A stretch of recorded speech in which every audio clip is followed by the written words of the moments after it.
Hello friends, मैं हूं लक्ष्मी और लक्ष्मी फूड चैनल में आप सभी का स्वागत है। तो आज मैं आप सभी के लिए लेके आई हूं बहुत ही स्वादिष्ट और बहुत ही कम समय में बनके तैयार होने वाली मैगी की बहुत ही स्वादिष्ट रेसिपी, मैगी पकौड़ा की रेसिपी। और इसे आज मैं बहुत ही स्पेशल दिन में बनाने जा रही हूं क्योंकि आज मेरे बेटे का बर्थडे है और इस रेसिपी को स्टार्टर के तौर पे आज मैं बना रही हूँ। और ये खाने में बहुत ही स्वादिष्ट लगती हैं और बहुत ही कम इंग्रेडिएंट्स में ये रेसिपी बनके तैयार भी हो जाती है। तो चलते हैं मैगी पकौड़ा बनाने की तरफ। तो आप सभी वीडियो के एंड तक जरूर बने रहें। तो मैगी पकौड़ा बनाने के लिए यहाँ पर हम ले लिए हैं मैगी। तो ये मैगी 1.5 पैकेट मैगी है और साथ में यहाँ पर उसके 2 पैकेट मसाले भी हैं। अब यहाँ पर हम एक पैन ले लिए हैं। अब इस पे हम डालेंगे 2 ग्लास पानी और पानी को हम हल्के से उबलने देंगे। तो यहाँ पर हम गैस को ऑन कर दे रहे हैं। अब पानी को हम गर्म होने देंगे और यहाँ पर पानी अच्छी तरह से गर्म हो गई है। अब इस पे हम मैगी डाल देंगे। आप चाहे तो मैगी को बिना तोड़े ही डालें और या फिर आप तोड़ के भी डाल सकते हैं, क्योंकि यदि तोड़ी भी मैगी छोटे छोटे टुकड़े में रहती हैं तो बहुत ही अच्छी तरह से पकौड़ा बनके तैयार होती है। अब यहाँ पर हम डाल देंगे मैगी मसाला। तो यहाँ पर हम 2 पैकेट मैगी मसाला डाल दिए हैं।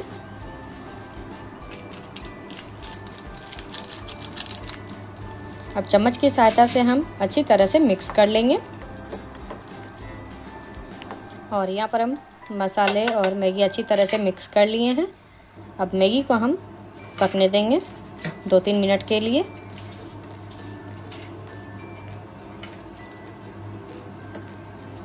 तो यहाँ पर हम बीच में और एक बार चला दे रहे हैं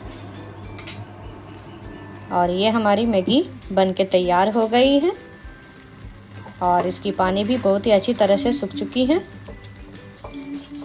अब यहाँ पर हम गैस को ऑफ कर देंगे और इस मैगी को हम अच्छी तरह से ठंडे होने देंगे। तो यहाँ पर हम मैगी को जल्दी से ठंडा करेंगे, इसे पंखे के नीचे में रख देंगे। और यहाँ 10 मिनट पूरा हो चुका है, मैगी भी अच्छी तरह से ठंडी हो गई है। तो यहाँ पर हम पकोड़े में डालेंगे हरी धनिया। यहाँ पर हम बारीक कटे हुए प्याज ले लिए हैं 3 बड़े साइज के, करी लीव्स ले लिए हैं थोड़े से कटे हुए और 2 बारीक कटे हुए हरी मिर्च। और साथ में इसमें मसाले डालेंगे, मसाला मैजिक 1 पैकेट। तो यहाँ पर हम सबसे पहले मिक्सिंग बाउल पे डालेंगे मैगी और मैगी यहाँ पर हल्की सी अभी भी गर्म है। तो यहाँ पर हम चम्मच की सहायता से मैगी को मिक्सिंग बाउल पे निकाल लिए हैं। अब यहाँ पर हम सारे इंग्रेडिएंट्स को डाल देंगे, प्याज, हरी मिर्च, हरी धनिया और करी लीव्स। और साथ में यहाँ पर हम मसाला मैजिक भी डाल देंगे।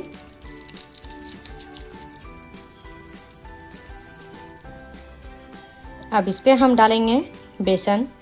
तो यहाँ पर हम 1.5 बड़े चम्मच मतलब 1/4 कप बेसन का इस्तेमाल कर रहे हैं। तो यहाँ पर हम बेसन डाल दिए हैं। अब इस पे हम 1 छोटी चम्मच हल्दी पाउडर और 1 बड़ी चम्मच हम डाल देंगे नमक और साथ में इस पे हम डालेंगे गरम मसाला पाउडर। तो यहाँ पर 1 छोटी चम्मच गरम मसाला पाउडर डाल देंगे। अब इसे हम अच्छी तरह से मिक्स करेंगे। तो यहाँ पर हम चम्मच की सहायता से मिक्स कर रहे हैं और यहाँ पर मैगी बहुत ही अच्छी तरह से ठंडी हो गई है। तो इसे अब हम हाथ से मिक्स करेंगे क्योंकि ये हाथ से छूने लायक हो गई है। तो यहाँ पर हम हल्के से चम्मच की सहायता से मिक्स कर लिए हैं। अब हाथों की सहायता से हम अच्छी तरह से मिक्स करेंगे और यहाँ पर हम हाथों की सहायता से पकोड़े का बैटर बना के तैयार कर लिए हैं, पकोड़े का मिश्रण को। और यहाँ पर हम बॉल के आकार का बनाएंगे एकदम लड्डू जैसा और इसी तरह हम तलेंगे हम पकोड़े को। तो यहाँ पर तेल भी अच्छी तरह से गर्म हो गई है। अब इस पे हम एक एक करके बॉल बना के पकोड़े का डालते जाएंगे तेल पे। तो यहाँ पर मैगी वाला बॉल बनके तैयार हो गया है फ्राई करने के लिए। तो यहाँ एक बार में हम 6 से 7 जितना भी आटे उतने ही डालना है और इसे एकदम दोनों तरफ पलटते हुए गोल्डन ब्राउन होने तक अच्छी तरह से तलना है। और यहाँ पर आप देख सकते हैं हल्के हल्के गोल्डन ब्राउन हो गई हैं, तो इसे हम पलट देते हैं। तो इस पकोड़े को उलटते पुलटते हुए दोनों तरफ से अच्छी तरह से तलना है। पकोड़े को तलते वक्त हमेशा मीडियम फ्लेम में ही तलना है, ताकि वो अच्छी तरह से चारों तरफ गोल्डन ब्राउन हो जाएगी।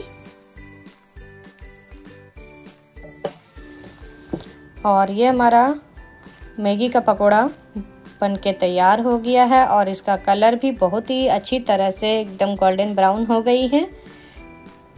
तो अब हम इस पकोड़े को एक प्लेट पे निकाल लेंगे। तो यहाँ पर हम सबसे पहले एक स्ट्रेनर पे निकाल लेते हैं सारे पकोड़े को।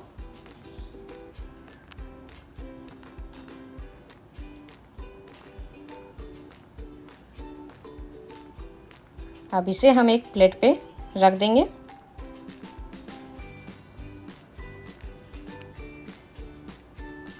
अब बाकी के जो पकोड़े हैं उसी तरह हम तलेंगे। तो यहाँ पर हम एक एक करते हुए पकोड़े के बैटर को डालते जाएंगे, सर्कल शेप में बनाते हुए। और यहाँ पर हम पकोड़े के बैटर को डाल दिए हैं और यहाँ पर आप देख सकते हैं एक साइड से हल्के गोल्डन ब्राउन हो गई है। तो यहाँ पर हम दूसरे तरफ भी पलट के और अच्छी तरह से फ्राई करेंगे। और यहाँ पर बहुत ही अच्छी तरह से एकदम गोल्डन ब्राउन हो गई है। ये पकोड़ा भी बहुत ही अच्छी तरह से बनके तैयार हो गया है। तो इस पकोड़े को भी अब हम प्लेट पे निकाल लेते हैं।